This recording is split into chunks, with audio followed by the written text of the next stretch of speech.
بڑا ایک مسئلہ ہے. یہ جو بڑے بڑے برانڈ ہیں، میں برانڈ اس لیے ان کو کہتا ہوں کہ انہوں نے ہر چیز کو سسٹمیٹک طریقے کے ساتھ نفع حاصل کرنے کے لیے اقدامات شروع کر دیے. اب بڑے بڑے جو ادارے ہیں، بڑے بڑے برانڈز ہیں، اب وہ قربانی کرتے ہیں. اور قربانی کا عمل کیا کرتے ہیں؟ 3 دن پہلے قربانی کر دیں گے اور آپ کو عید کے دن فریج میں لگا ہوا گوشت دے دیں گے. اب ایک آدمی نے اگر نماز عید سے قبل اس نے اپنا جانور ذبح کر دیا تو اس نے جانور کو ذبح کر دیا، حلال تو ہے لیکن اس کا نسک اور اس کی قربانی نہیں ہوئی. کیوں؟ حضور نے فرمایا جب تم قربانی کرو پہلے نماز ادا کرو، اس کے بعد قربانی کرو. آج ہمارے یہاں مسلمانوں کے اندر عقل و شعور کی اتنی کمی ہے کہ ہم لوگ پیمنٹ کر دیتے ہیں اور پھر اس کے بعد کہتے ہیں کہ ٹھیک ہے جی فون کر دینا گوشت آ جائے گا. ہم اپنی آنکھوں کے سامنے اپنے جانور کو ذبح کروانے کے لیے بھی تیار نہیں. کس نے کس وقت ذبح کیا، کیسے کیا، کن اقدامات کے ساتھ کیا، کس نیت کے ساتھ کیا، ہم نے ان ساری چیزوں کو بالائی کار کر دیا. اور سال میں ایک دفعہ عمل کرنا ہے. حضور نے امت کو یہ سبق دیا فذبح یدیہ، حضور اپنے ہاتھوں سے ذبح کر رہے ہیں. اب حضور جب اپنے ہاتھوں سے ذبح کر رہے ہیں، آج ہم نے ہر چیز برانڈ کو دے دی.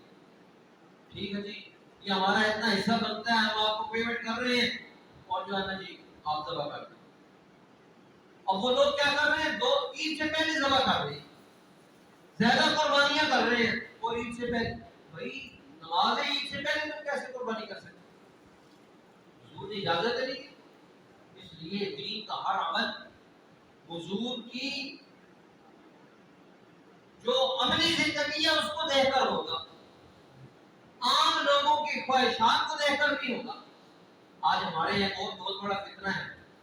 وہ کہتے ہیں جی کہ اسلام اس دور کے اندر 2.5% زکات دیا کرتا تھا. اب تو مسئلہ یہ ہے کہ مسائل بڑھ گئے ہیں، پریشانیاں بڑھ گئی ہیں، لہذا زکات بھی زیادہ ہونی چاہیے، 20% ہونے چاہیے، 25% ہونے چاہیے. یعنی آج ہم نے دین کے جو بنیادی بیسک اصول ہیں ہم نے ان کے اندر بھی اپنی عقل اور اپنی فہم کا استعمال شروع کر دیا.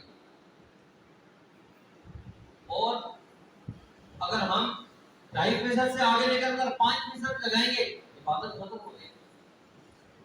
اللہ کا جو حکم تھا آپ زکات ادا کرو وہ ختم ہو گیا. آپ نے 2.5% دی اپنی خواہش کے مطابق 20% دے دی. اب 2.5% زکات ادا کرنا یہ میری زکات کی مد ہے. اللہ نے جتنا کہا 40واں حصہ نکالنا اتنا ہی نکالنا ہے. آج امت کے اندر جو ہے جی مختلف قسم کی ذہنیت پیدا ہو گئی، فتنے پیدا ہو گئے. انہوں نے دین کے جو بنیادی اصول ہیں ان کو ختم کر دیا. ایک آدمی کہتا ہے جی میں جمعے کی جو رکھتے ہیں 2 کے بجے 4 پڑھوں گا، مجھے 4 رکھتے ہیں. بظاہر تو بڑا ذہن مانتا ہے، قلبی طور پہ دل کے اندر ایک اپیل پیدا ہوتی ہے یار بڑا اچھا آدمی ہے، 4 رکھتے پڑھنا چاہتا ہے، 4 رکھتے پڑھنا چاہتا ہے. ذہنی اعتبار سے قلبی اعتبار سے تو بات تسلیم کرتی ہے، ذہن تسلیم کرتا ہے یار اچھا کام کر رہا ہے. اللہ نے 2 کا کہا یہ 4 پڑھنا چاہتا ہے، اس کا جمعہ ادا ہو جائے. کیوں جی بولے نا جمعہ نہیں ادا ہوگا. کیوں؟ اس کی کیا وجہ ہے؟ 2 رکھتے زیادہ پڑھ رہا ہے.